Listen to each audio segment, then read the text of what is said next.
บายดีทุกคนมื้อนี้จะพาไปเก็บมักมันก่อนอื่นเราก็ลงไปสวนในเมื่อไปฮอดสวนแล้วเราก็จะเห็น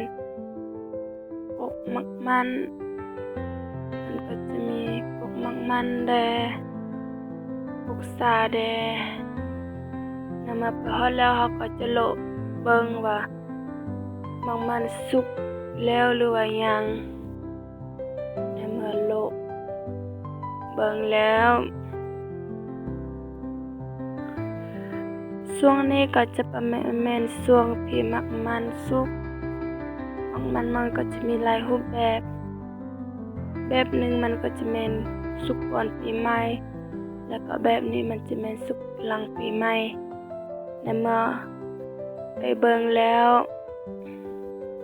เขาก็จะเกี่ยมขึ้นไปเก็บเขาก็จะเก็บเอาแต่ตัวสุก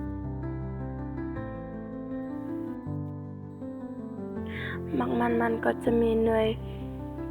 ใหญ่แล้วก็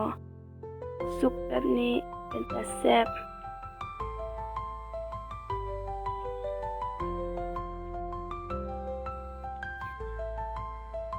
เมื่อมา